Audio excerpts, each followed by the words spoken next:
to 37th and the World, the flagship podcast of the Georgetown Journal of International Affairs. I'm Onwin Williams, and today we're joined by Kevin Slaten, the director of the Freedom House China Dissent Monitor. He focuses on Chinese domestic repression and civil society. So today we'll dive into those very topics.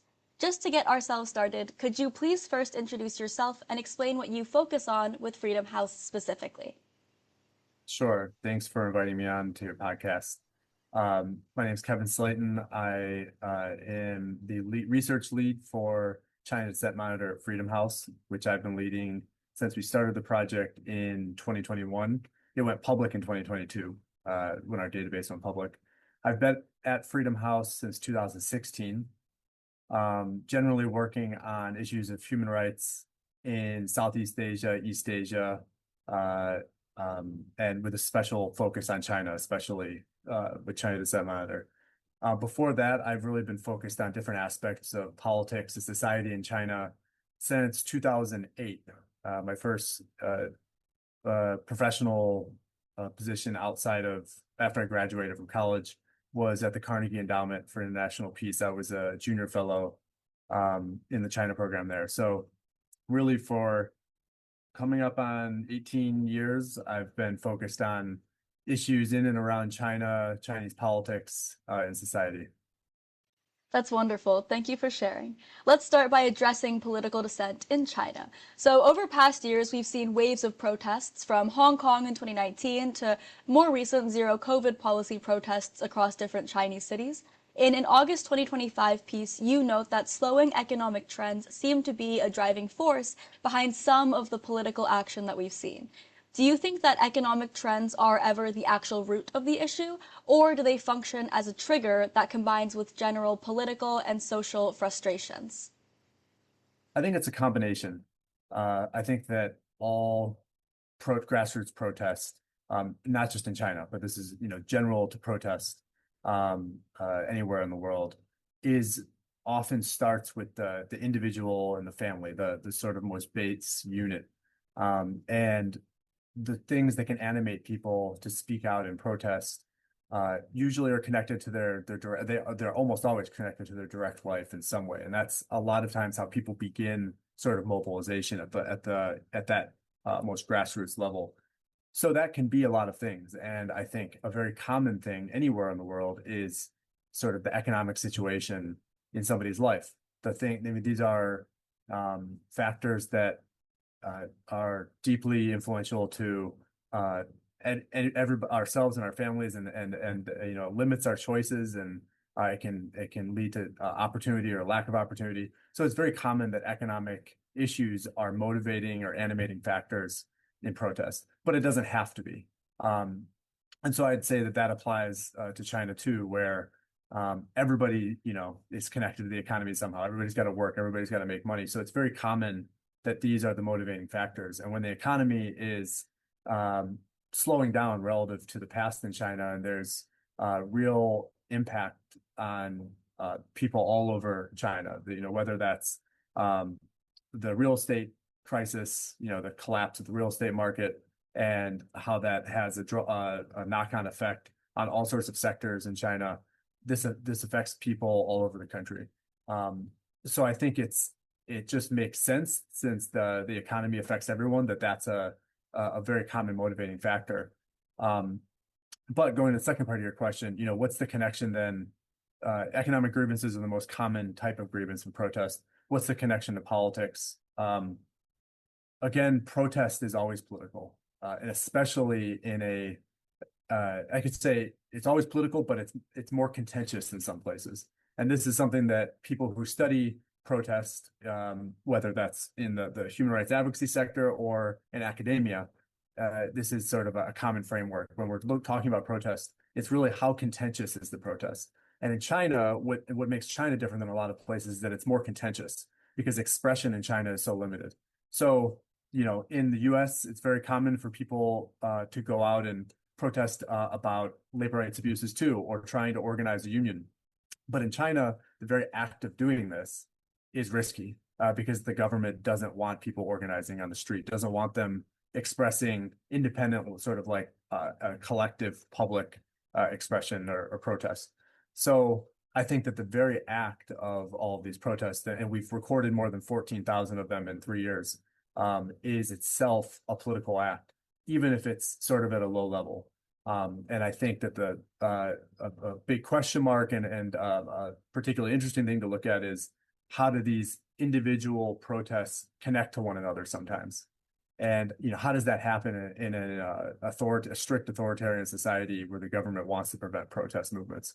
And it does happen. We've recorded this, but it's not as straightforward as it would be in a more democratic society. Exactly. And then kind of looking at that aspect of expression within China, as Xi Jinping continues to dismantle parts of free civil society and increase censorship across the nation, do you find that external or international organizations still attempt to operate in China and offer their support however they can? Really, for the past 10 years, it's increasingly become difficult for international civil society to operate directly within China or to even support uh, domestic civil society, local civil society in China. And this was by design. Xi Jinping, one of the first things that Xi Jinping did is to go after civil society networks, instituting new laws on domestic NGOs and foreign NGOs and their how they raise money, how they distribute money, the things that they're allowed to do legally. And these limitations have had a huge impact on the ways that international civil society can support local civil society. So I think that one of the ways that this has showed up in protest, well, first of all, before Xi Jinping, there were NGOs, some NGOs that were involved in organizing protests or linking protest groups to one another, which is a really big role in protest movements. It's sort of having organizational nodes.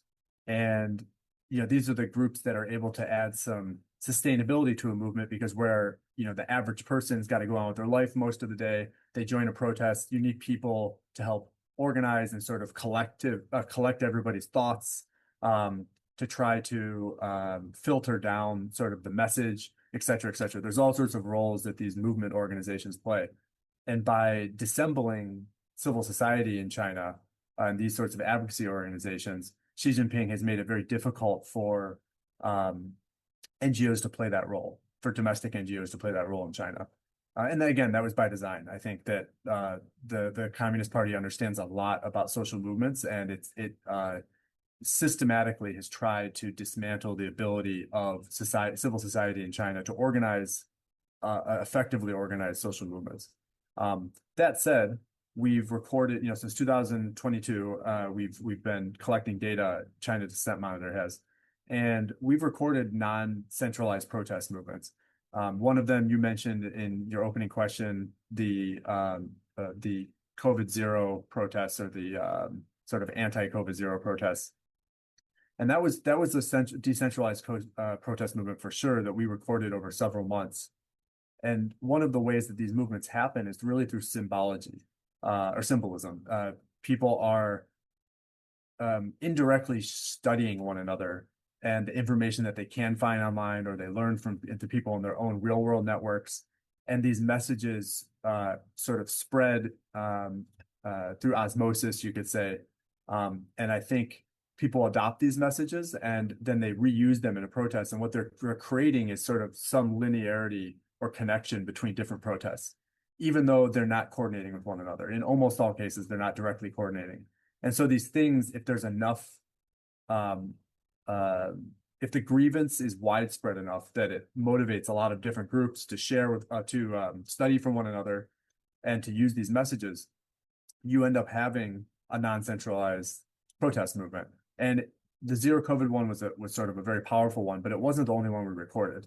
There was one, for example, in late 2024 against, it's a very kind of esoteric issue. It's a very specific business corporate law that the government had passed without any sort of really input from society, which is, a very top-down normal process in China. And it led to tons and tons of investors around the country having to take up former investors of companies. So former shareholders that already sold off their shares having to take up the debt of companies that were now going under because of the economy. So it led to this, all of a sudden, all this debt was being dispersed to all sorts of people.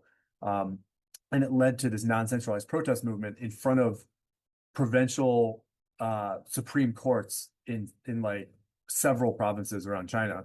And so we found this in the course of our daily sort of protest documentation, and we documented it. There was something like 17 protests, I think, over just a couple of weeks, and people were very clearly sharing similar language. There was a time, relationship between all these protests popping up around the same time, the way that they were protesting, et cetera. There was lots of symbolism that was shared. And we documented this, we shared it with Reuters, and they ended up publishing this as an exclusive on this protest movement that the world didn't know about if we weren't recording it, because it never got this sort of international attention. So anyway, that was a very long answer to say that despite the fact, so that sort of boiling it down to the point here, related to your question, despite the fact that Xi Jinping and CCP leadership has very intentionally tried to dismantle civil society and its ability to organize protest movements, they're still happening. And the government I don't know if they've, talked about this specific thing of non-centralized protest movements, but they have not found a great way to get ahead of them. They're good at reacting to these sorts of movements, but, they're not coordinating with one another. And short of, turning off the internet, which is a pretty extreme thing to do, it's a question mark how they actually, try to stop people completely from mobilizing, because it's still happening. No, yeah, that aspect of it is fascinating. And I know that I've read across China, different regions will hear different iterations of national news to try to keep things contained within that specific area or province of the nation. So I guess to kind of build off of that, how does this variation in local news or regional news affect what protesters are focusing on or what issues they're even hearing about within China? Yeah, we often talk in U.S. society or in sort of environments that have relatively free media about this sort of dispersing of media and attention, the attention economy, and that everybody, you run a podcast, trying to get people the attention out there, and everybody that has all these different media choices, trying to get a few of those people to like check out what you're doing is increasingly difficult, right? And so this also exists in China. They have this attention economy as well, and people's eyeballs are already everywhere. But they have an additional, the Chinese sort of political society relations or government society relations has an additional layer that I think doesn't exist in more democratic societies, and that's that the government intentionally also wants to prevent certain things from being discussed and from people to understand certain things that are going on around them, whether that's in their own city or in other cities in China. And so you've got this other layer added of censorship. And I think that, does it exist in sort of official news and what the government's talking about? To a certain degree, but the official news is not really the problem in the government sides, because they're already dictating the script. I think that the biggest challenge and where we've seen the most attention by state censors is on social media and, 自媒体is what it's called in China, is sort of like, what is the good translation for 自媒体? Independent news, right? Online independent news. What you do, for example, I mean, it would be considered 自媒体 in China, independent podcasts. And I think this is where a lot of the attention is on people who have some following, making sure that they're not, talking about things that the government would consider politically sensitive. So with this in mind, if you're an average Chinese citizen, this is the media environment that you're consuming or that you're looking at every day. It's very difficult for you to get a complete picture on the Chinese internet of where is protest happening, how often is it happening, what are people protesting about, and that's why China Dissent Monitor, in a nutshell, was created. This has been a problem for many years, and we identified this problem and we designed a project to try to respond to it, to centralize as much of this protest information as possible. Despite the censorship, to try to get ahead of the censorship, we back things up and we put it out, take it off the Chinese internet and put it on a different cloud. that allows us to then share back with the world and Chinese people and other people who are interested in these things. Here is the protest that we could find that's going on in China, and where is it happening, and what are people protesting about, etc. So it really is, to go to your question, it's really that very incomplete media environment that motivated us to create China Dissent Monitor in the first place. And then digging a little bit deeper into these highly politically sensitive topics concerning explicitly high tension regions like Xinjiang or Tibet, do you find that seeds of protest are more common in those areas because of extreme censorship and repression, or due to the kind of constant overwatching Chinese presence, are thoughts of protest unable to develop into full movements? Yeah, this is a really interesting and important question. We certainly try to record protests that occurs in the Uyghur region and in Tibet. And we've had some success, but also a lot of limitations. And this is partially methodological, so how we're collecting the data, but also what's going on in the real world. I think trying to parse out, what's the real situation there is a difficult thing.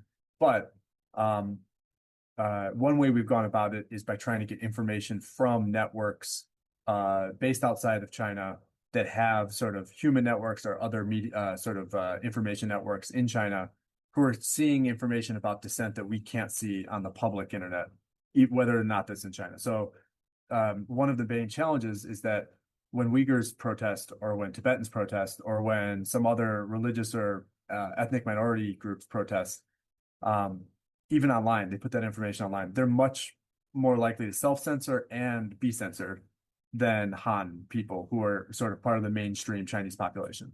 And that means that it's difficult for us to even find this information if it is happening. So this is the methodological one. This is the observation bias in academic terms. We're not seeing everything that could be going on.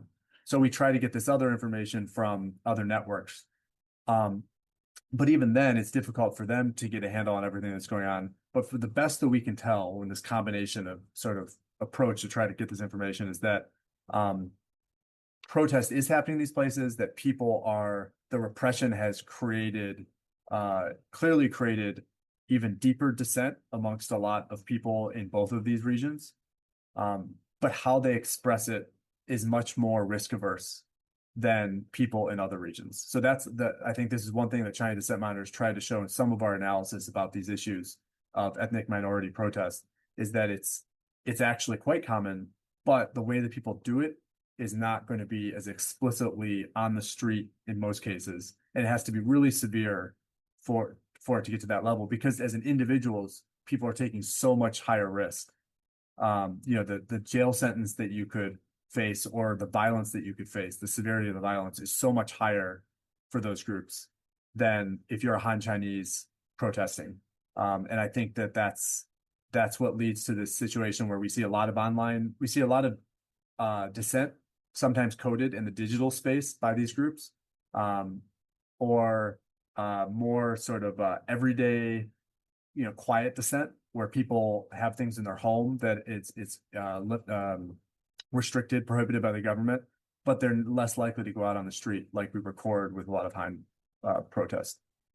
So, kind of pushing a bit more, I know based on my time in China, there's very little information about religious minorities, both in the Uyghur regions and in Tibet. But do you think if, like, a Han majority public found out more about these issues, more about reports of different abuses or censorship, is this a topic that they would try to protest about, or would they kind of recognize the danger and sensitivity and also take a step back and refrain from addressing it fully? I think that, and this is a sort of an overarching issue in understanding what's going on in China. We're studying protests, but then there's also a deeper issue of sort of what is the average Chinese person's political views. Of course, the government likes to frame the idea that 99% of people or 90% of people are loving what's going on politically, that they love the one party state, et cetera, et cetera. That's not reliable information. And so where do you get real information on this? And it's very difficult. One, because how do you collect it safely? And two, how do people actually feel when they're responding to such a politically explicit explicitly political question. So, it's difficult to tell, but I'll say one thing. When we're looking, we've collected 14,000 protests, right? A lot of this information comes from social media, which means we're looking at even more posts online, and all of these posts have, or most of these posts have comments. And the comment section on social media in China is actually a really um, interesting place to find out what the average Chinese person thinks, because these are, mostly anonymous. A lot of these posts are going to get deleted later, so those comments don't live forever. But if you look at enough of these comments, you notice that the average Chinese person is not, they don't toe the political line as much as you think. There's a lot of um, tongue-in-cheek humor that is actually criticizing authorities. Um, People are rarely saying they're dropping Communist Party directly, but they'll use coded language to like suggest that they're critical of political elites. This stuff is really common, and it makes you, I think, at least not now, there's no way to see this anecdotally like we do and get numbers out of it. But what it does do is create real doubt for the numbers that the government pushes. That the idea that, we're seeing this, the majority of people have this sort of attitude that they're behind dissent in China. They think that dissent is legitimate speech in most cases, whereas the government is prohibiting it. But, so when the government says that most people are very orderly and they believe in the one party state, et cetera, it really makes you doubt these sorts of things. So going to your question, within this framework, what would people think about if they knew really the severity of repression of Uyghurs and Tibetans? If they knew how many people how many people in those regions don't want this sort of political arrangement. They don't want to be treated in this way. I think that there's it could change popular will, and it could change the public's views. But this gets to the issue of public discourse. So the one thing the government's media restrictions are very effective at doing is allowing anything to get into the public discourse for a long time that they don't want. They still can't prevent, like I said, these non-centralized movements that could pop up and create sort of a tipping point really quickly of they have to react somehow. So like ending zero COVID after 1 week, all of a sudden, or like within a week after the protest, that was clearly because popular will changed so quickly, right? But if people wanted to have sort of a longer discussion about politically charged things out in public debate, out in the open, that's really difficult to do in this media environment. So I think that a discussion about how should policy look like in the Uyghur region and in Tibet, that requires a really open discussion where people are debating, and that you have these Uyghur voices and Tibetan voices as part of this debate. I mean, it's hard to imagine right now, just because of the government has no desire for this bottom up political discussion. That's really, by design, right? That doesn't exist. And I think it would take that, just like, again, bringing it to the American context, you look at the debate and the discussion that's been going and ongoing now for hundreds of years about racial politics in the US. And the most recent cases of this, like the Black Lives Matters movement, and that debate is needed out in the open, and the ability of people to organize, like these protest organization groups that we talked about before, like all this stuff is needed to have these sorts of public discourse about really charged things. And when the government explicitly gets in the way of it, it makes it very difficult to have an honest discussion with Han Chinese, with the dominant group, about the situation. So a lot of people, this is not trying to take blame away from any Han Chinese that have really poor views of Tibetans or Uyghurs, but it's difficult for them to even participate or to be an audience to an honest discussion in China. And so when you talk to somebody who's from that environment, a Han Chinese from that environment, what you're getting is a view that's been like really boxed in by what they're experiencing. They don't have the ability to see an alternative view in most cases. So Yeah, I mean, it's not a very optimistic view, but I think right now in this environment, it's difficult for people to have an honest discussion in China about these things. I completely agree. I think most of the messaging is to celebrate ethnic diversity within China and look at all of these different cultures that we've kind of created into our one China. And I will say, on the kind of tongue-in-cheek aspect of this, I do remember a taxi driver once seeing kind of a roadside political slogan and calling it zitang, or chicken soup, like good for the soul, meaningless in any other sense. But yeah. Exactly. I mean, that's a perfect example. Yeah. And you see internet language like this, or even like emojis. Yes. Um, I don't know if you've ever seen like the dog face emoji on Chinese internet, but it's like I've come to understand is a very rich emoji. Uh, and people, and it really is contextual. So like if it's posted under something where the government or like local police are beating up protesters, um, and it's very indirect, right? The person didn't say anything, but in a lot of cases, like people are posting this to sort of suggest something about officials. Like it's not there's no direct definition of this, but if you see enough of these, you're like because saying somebody's a dog or often it was in the Chinese context is has a negative connotation. um yeah, it's not a positive comment. But like this is a very indirect example. There are people that have language that's a little more direct on that, but like it's something you just an example. Like you see this and you know that people are not posting this saying like, oh, great, the state's putting its throat on people or putting its foot on people's throats. Um, so yeah, you see stuff like this all the time. That's interesting. I didn't know that about the dog emoji or the meanings. But I was going to ask, when you are sifting through social media posts or looking for examples online, are there specific programs or methods that you use? Or is it a lot of, I'm the one who's looking through this, I'm the one who's finding these accounts, or something like that? You mean automation? Yeah, like is it kind of an automated sweep of Chinese media, or is there a lot of, I guess, human work as well?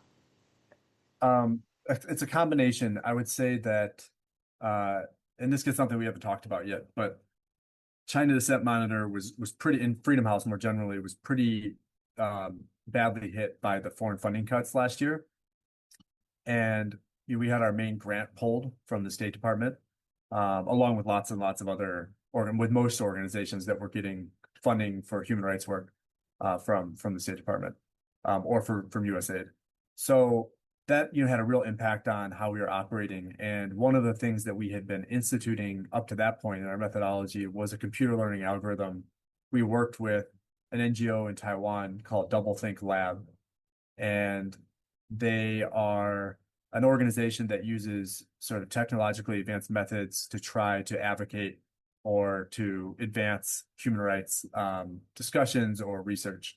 And one of the things that they're very good at is creating machine learning algorithms and then training those algorithms. And so we work with them to train an algorithm to identify protests from Chinese social media.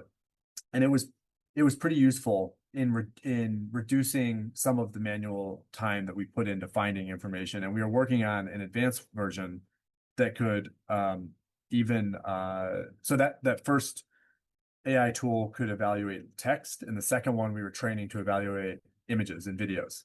And so it was even more relevant because a lot of the information we find comes from Douyin and video platforms. So we were on the precipice of employing it, and then we got defunded. So I think that there's a lot of potential for automation to help make our work more efficient. But we also learned through the process the limitations of automation and computer learning and machine learning and AI. And I don't think that, we're one of the safe positions, I guess, where AI can't replace us completely yet.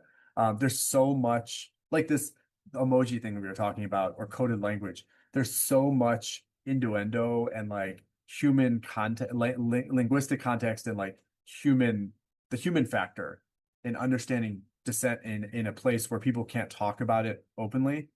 Most protest posts don't write out everything really clearly, and there's you have to really like kind of dig into the comments, or you need to understand enough about protests in China to even know what you're looking at, and then you have to triangulate And all of these things are things that AI might be able to do to a certain extent, but you can't trust it to do completely. So there's no universe right now, at least, where you could set AI off on this information and then be like, it's going to spit back 100% accurate stuff.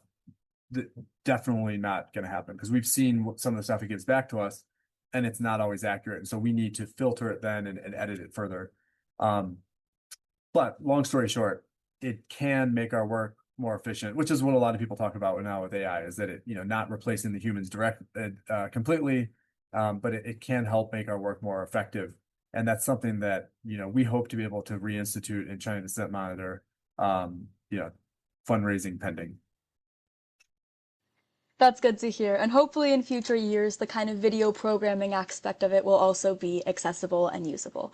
And to kind of wrap us up here, as we do look towards the coming years, this is a very, very big question, but how would you describe the future of protest in China's domestic scene? Well, we're going to be coming out with a new report here in the next week or two on the most recent developments. And we found this continuing trend of rising protests because of economic grievances, something that you mentioned. But it's one of the reasons why you mentioned it is because we've been now documenting this increasing trend for quite a few quarters in a row. And I think that this is, overarching trend here is that protest really does seem to be increasing in frequency, and it seems to be motivated in not a small part by all of the impacts on people's livelihoods and their daily life from the economy and how the economy is changing or slowing down in many ways. At least the domestic sort of consumption and the real estate sector. So we're going to look at this in our newest report. And I think that this trend, as long as the economy doesn't have some unforeseen shift in a positive direction where all of a sudden, the domestic economy and consumption is doing really well, I don't know why there would be fewer grievances then. So I think that this is a sort of a trend that's going to continue. And I think that the impact of increasing protests generally all over China by average everyday people, as the sort of the pain of a prolonged economic slowdown accumulates. How does that impact politics and the direction of politics in China? And I don't know the answer to this. I don't know, what sort of pressure that puts on certain regional governments or central leadership to do something and what they can do about it. In terms of sort of policy solutions. But on the repression side, I think unfortunately it probably means that the government is going to be more cautious about even more cautious and more repressive when it comes to the ability of grassroots protests to occur and to connect to one another and to create any sort of movement, because they know that this is undermining sort of the social contract of you accept one party rule, we give you economic prosperity. In a nutshell, it's a simplified version of sort of the CCP trade-off that it offers for the Chinese citizenry. And if you can't make good on there, you're increasingly not able to make good on that, and people are going to be discontent. And then the repression side has to ramp up if you want to maintain one party rule. And we've seen some of this. We're recording what seems to be some increase in repression. And this is not really hidden. Xi Jinping has talked regularly about trying to have more surveillance at the local level, sort of like not just high-tech surveillance, the big data stuff, but sort of people in the community that are working as extra eyes and ears, the armu, and that's what it's called in Chinese too, of the Chinese government. I think that this is something that the central government's really concerned about, and we're going to see increasing repression. So, where do things shake up in the end, where you have greater protests but also greater surveillance and repression? What's the result of that? And I'm not willing to even make a bet on that because it's lots of people have sort of made failed predictions on this question of where Chinese politics ends up when the population is discontent. But all I can say with some certainty is that it's a real trend and the government can't ignore it. So it's going to change Chinese politics one way or another. I'll be excited to see what does happen. And for everyone listening, to learn more, please visit the China Dissent Monitor online and stay up to date on recent Freedom House publications, especially the one coming out in just a couple of weeks. In today's time of tense, rapidly evolving geopolitics, we cannot overlook China's domestic realities. So thank you so much for listening. And Kevin, thank you for your time. Thanks, Owen.